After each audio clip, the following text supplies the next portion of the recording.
Bueno, buenos días a todos y a todas. Yo no estoy acostumbrada a hacer estas cosas, por eso Eva dice que estaba preocupada y lo estoy, ¿no?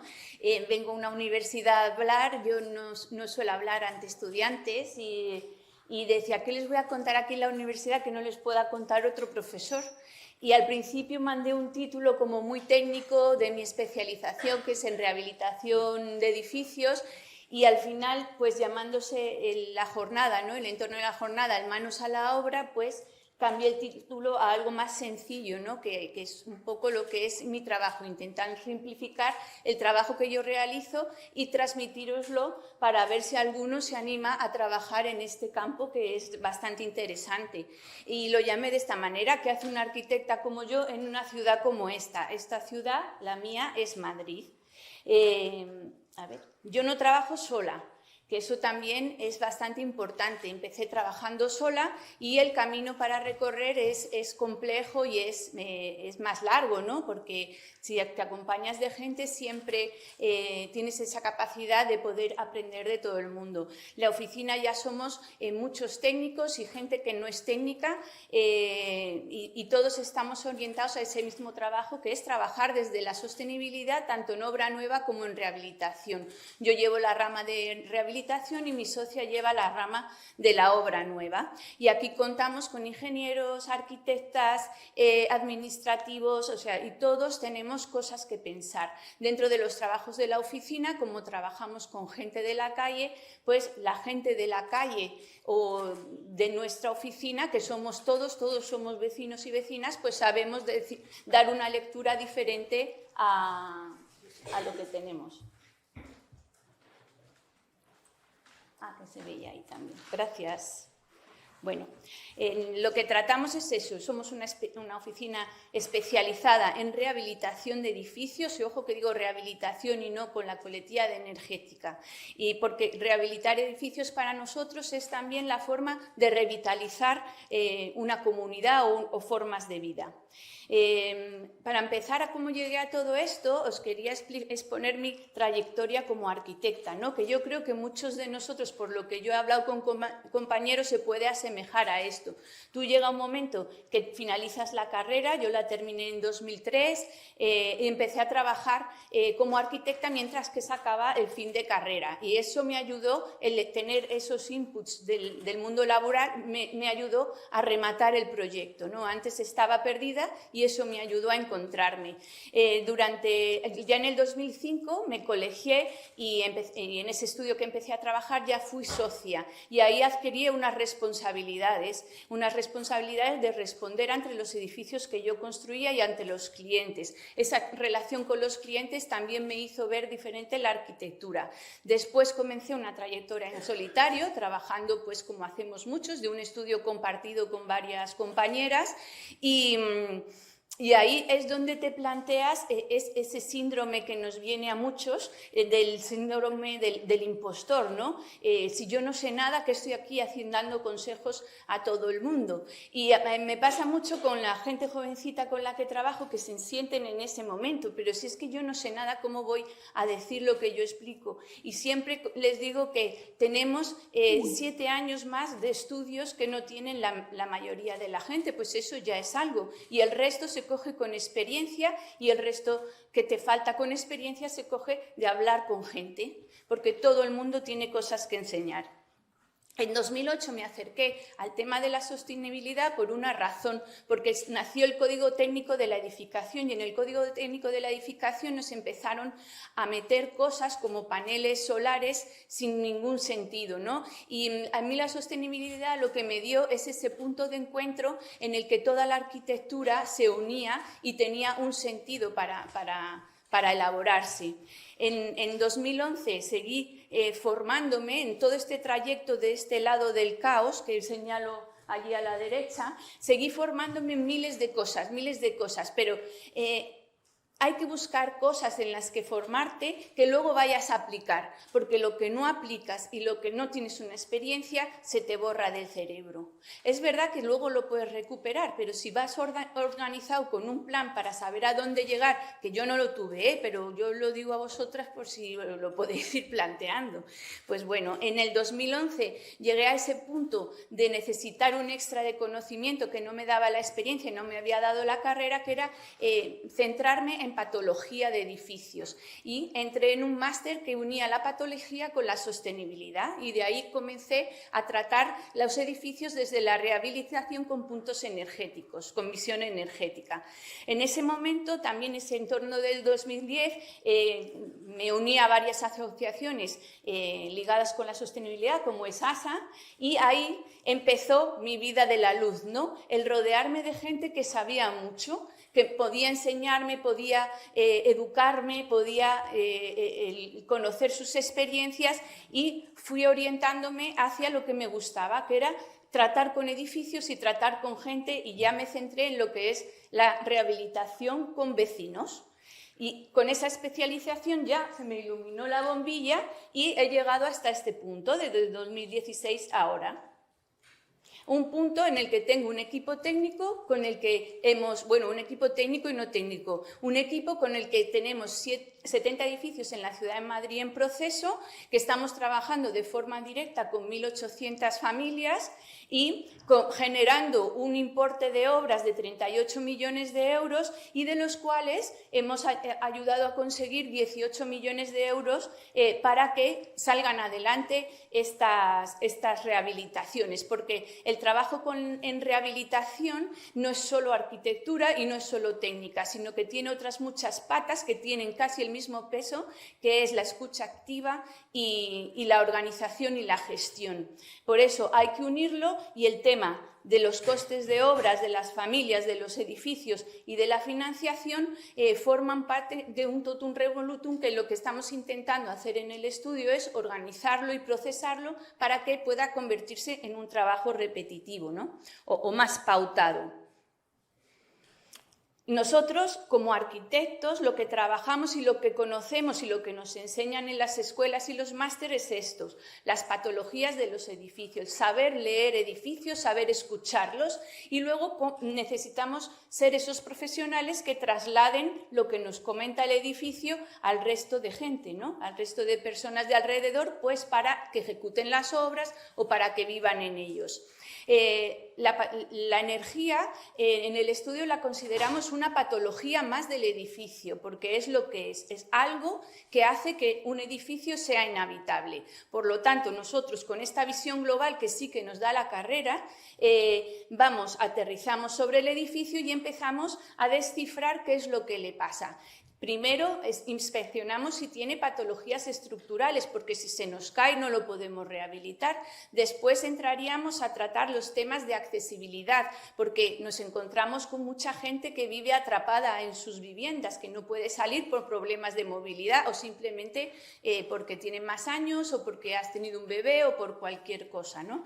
Esos serían los primeros principios, y también por los que nos llega mucha gente para que trabajemos con sus edificios, con sus propiedades. Después tratamos el tema energético, ver cómo lo podemos afrontar para reducir la demanda del edificio, entendiendo como un problema social, económico y de confort, de habitabilidad. Y ya después intentamos completar la rehabilitación con arreglar las instalaciones comunes, implementar, si se puede, sistemas de climatización más eficientes, y ya lo último, el implantar las renovables. O sea, primero que el edificio deje de consumir, y lo poco que consuma, que después de todos estos pasos lo consiga mediante renovables. Pero este no es el trabajo que hacemos, porque un edificio y sus patologías también tienen la calle y las personas. El edificio no está solo y no está vacío, y además no se hace solo, por lo que en este proceso de rehabilitación tratamos con vecinos, tratamos con personas que pasan y usan esas ciudades y esas calles, y tratamos con los operarios que van a realizar el edificio. Estos ejemplos de las dos fotos, las dos series de imágenes, son del barrio del Aeropuerto, que es un barrio que hemos rehabilitado y nos queda solo un edificio, ¿no? Aquí es donde empezamos como a nivel masiva a afrontar la rehabilitación para cambiar entornos completos. En este se ha trabajado un barrio completo. La iniciativa fue de los vecinos y los vecinos hicieron de la Asociación de Vecinos. La Asociación de Vecinos lo que generó es un concurso de arquitectos y un concurso de constructores, y ahí nos seleccionó a nuestra oficina, y por otro lado seleccionó una constructora y empezamos a trabajar en conjunto.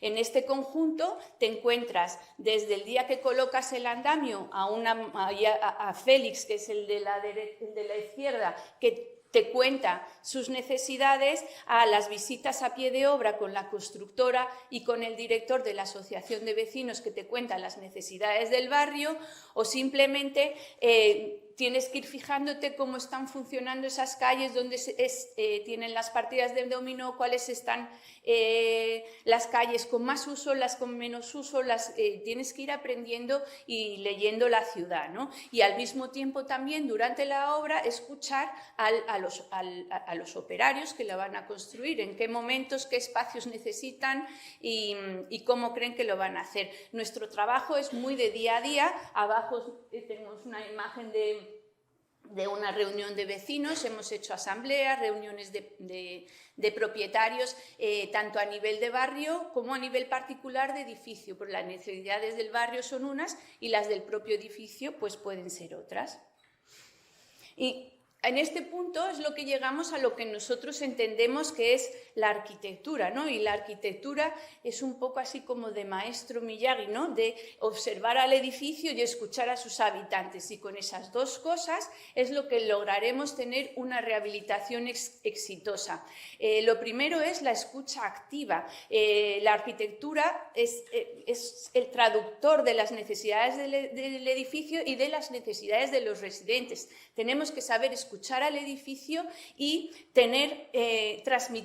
saber transmitir nuestro conocimiento para que las cosas se consigan hacer. O sea, tenemos las dos esquinas, ¿no? Escuchar y transmitir. Y ese es uno de los problemas que, bueno, no sé si es un problema, ¿no? Pero es una de las patologías que tenemos los profesionales de la arquitectura, que muchas veces nos cuesta escuchar porque sabemos mucho y otras muchas más nos cuesta transmitir.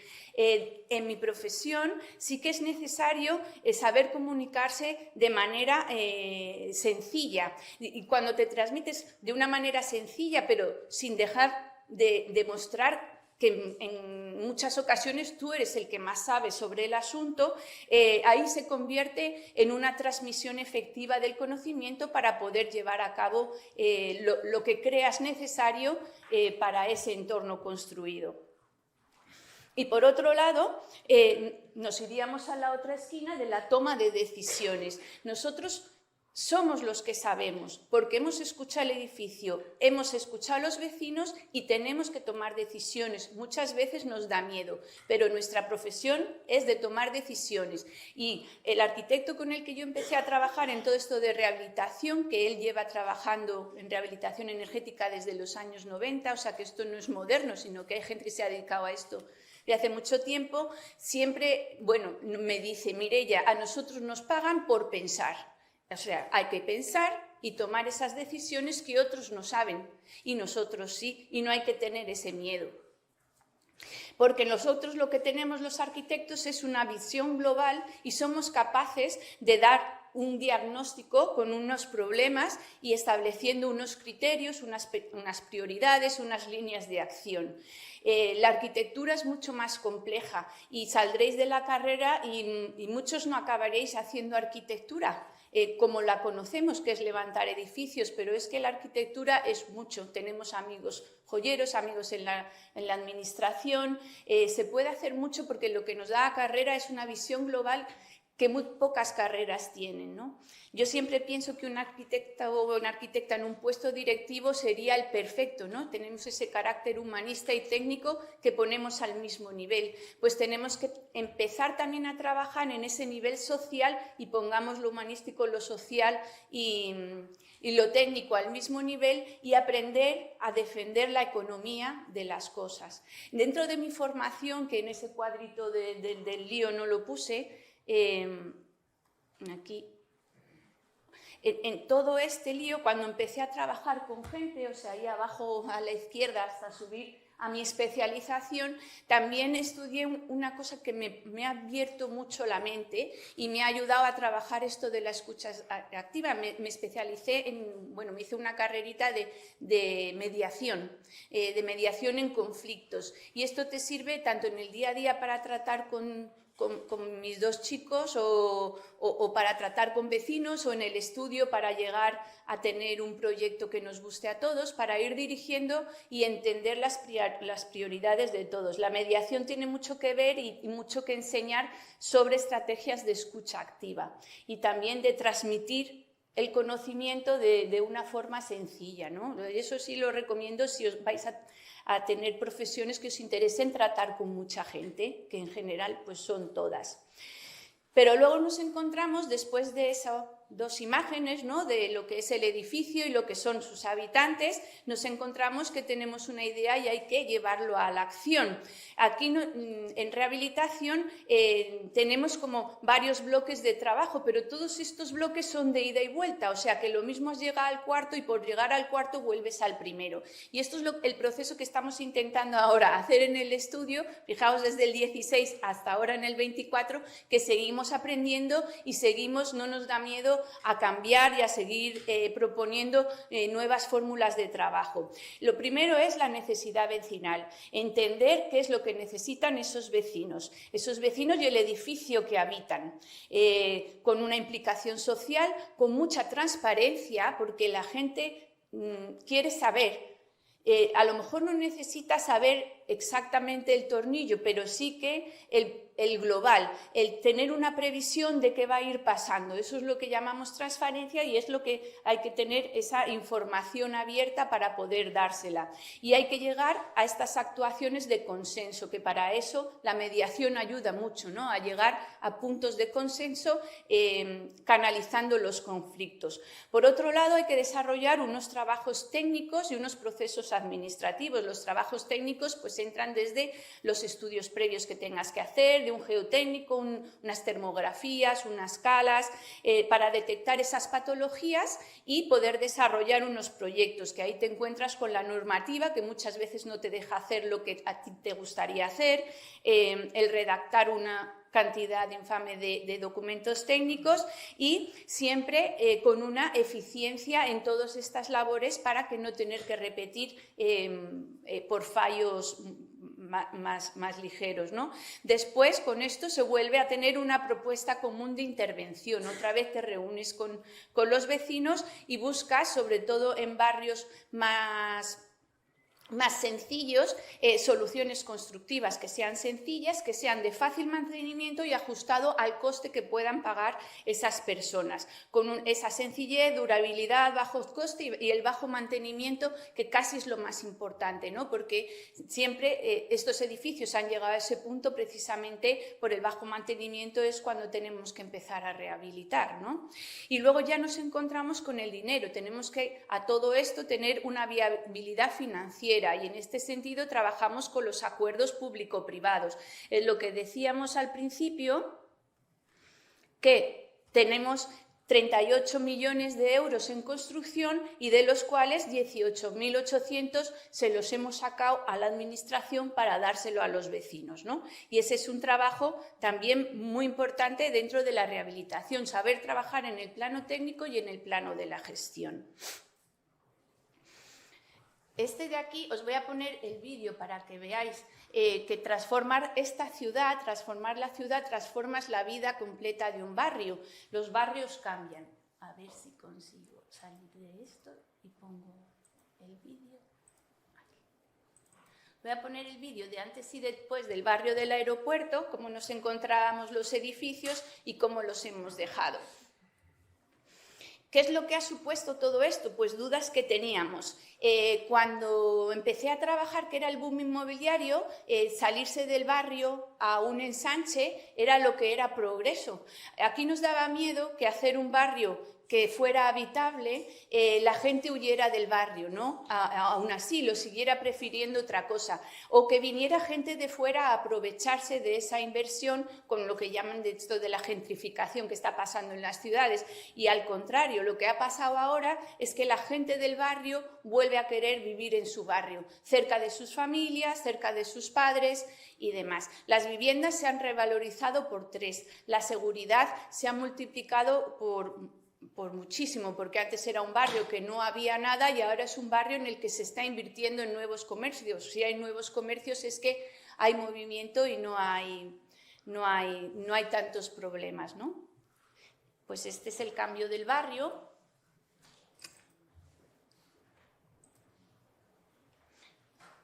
Y esto de aquí es las cifras que hemos conseguido. Como es un barrio en riesgo de pobreza energética, nos encontrábamos que el 30% de esas familias no tenían medios de calefacción o climatización, simplemente vivían en una habitación, son casas que no son grandes y se calentaba pues con el agua de la ducha y hacer unos espaguetis a la noche, pues ya tenías pues toda la familia calentita en la habitación que se habitaba. Ahora mismo, con esta implementación de una envolvente nueva, que es lo que hemos hecho, pues se llega a una factura cero de energía, pero viviendo en unas condiciones de habitabilidad muchísimo más grandes. Hemos rehabilitado 33 edificios que suponen 547 viviendas. Estamos ahora finalizando, nos queda solamente un edificio y hemos solicitado 4 líneas de ayudas públicas, lo que eso supone un trabajo de gestión brutal, ¿no? Cada edificio lleva un expediente de licencia y 4 expedientes en distintas administraciones. Por eso que trabajar solo es complicado. Hemos conseguido una reducción de CO2 de 1.000 toneladas de CO2 anuales, que ahí estamos hablando de los beneficios a nivel ya ciudad. Y la revalorización de los edificios pues se ha multiplicado por 3. Entonces, bueno, ¿qué es lo que nos ha enseñado la ciudad trabajando en este mundo, ¿no? de la calle, de arquitectos callejeros? Que todos somos imprescindibles. Así como esa frase que todos somos prescindibles, no. Aquí todo el mundo vale. Todo el mundo tiene algo que decir, algo que opinar en distintos ámbitos. Por eso hablamos de que todos somos imprescindibles. Desde el portero que nos va a decir qué le pasa a ese edificio en el año 60 que hicieron toda la reparación, hasta la vecina del sexto que pasa mucho frío y tiene una humedad, hasta nosotros los técnicos que conocemos los trámites de la administración. Somos un equipo de personas con experiencias diversas, cada uno tiene su experiencia y hay que sacársela, hay que intentar tener esa empatía para que nos cuenten sus cosas, porque eso te va a servir de muchísimo. Escuchar y saber ser escuchado es la base de esta profesión, y yo creo que de toda la arquitectura debería ser así, ¿no? Pero en esta que es un trabajo más social, por supuesto. Todas las comunidades son iguales, pero cada una tiene necesidades únicas. Nosotros estamos trabajando en barrios como el Aeropuerto, pero también en pleno Serrano, o sea y al final te sientas en una junta de vecinos y se exponen los mismos problemas y las mismas necesidades que tienen unos y que tienen otros. Solo que a lo mejor, bueno, sí, es que son las mismas. De cada persona se aprende algo, que es eso, lo que os he ido repitiendo todo el rato, y que todo el mundo tiene algo que enseñaros. Escuchad a la gente y aprenderéis muchísimo. Y comunicar de esta forma clara y sencilla que conecta con las personas, que es la empatía. Cada proyecto es único y debe adaptarse a las necesidades de una comunidad, aunque pueda parecer un trabajo muy reglado, siempre hay que tomárselo como un reto nuevo para llegar a conseguir lo que ellos quieren, ¿no? Lo que las familias que viven en ese edificio necesitan. La colaboración bien informada es lo que os decía de la transparencia. puede más que cualquier intervención técnica. Tú puedes decir que ese edificio necesita un recalce estructural que si no se le cae, pero si no les has informado con tiempo, lo mismo eso lo descartan y te piden hacer otra cosa y se lía el proceso simplemente por una cosa así, ¿no? Y la arquitectura mejora vidas y no solo los edificios. Y ya esta diapositiva es la que explica todo esto de la escucha activa. Aquí os pongo dos fotografías muy diferentes. Esta de aquí es una termografía y las dos son una forma distinta de leer arquitectura, ¿vale? En esta de aquí leemos de forma técnica, con nuestras capacidades que nos han enseñado, que ese edificio tiene un puente térmico, que lo vemos con la termografía y tendremos que intervenir ahí de una manera o de otra, la que creamos conveniente para esto, con una economía o con el otro. En lo otro tenemos una reja. Esta es una rehabilitación y al día después de poner estas rejas, que son nuevas, vimos que la habían forzado. No sé si la veis, que está abierta. Al irle a preguntar al vecino, que es la otra lectura, la lectura de los vecinos, si ya le habían entrado a robar, porque entonces tendríamos que acometer algunas acciones con las rejas para que no se abrieran, nos dijo que no. Espera, a ver si se pasa. Que lo que tenía era un gato muy gordo.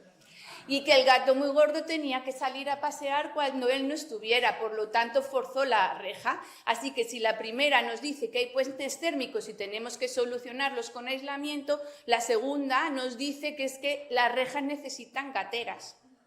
Y eso es el trabajo de arquitecto o de arquitecta, ¿no? Nuestra profesión de la arquitectura es saber leer edificios y saber leer personas. Y ya siempre termino con la foto de Paco y Mari, que eran unos vecinos espléndidos el día que recibieron sus ventanas y que, bueno, ahí se quedaron tan contentos con su nueva vivienda.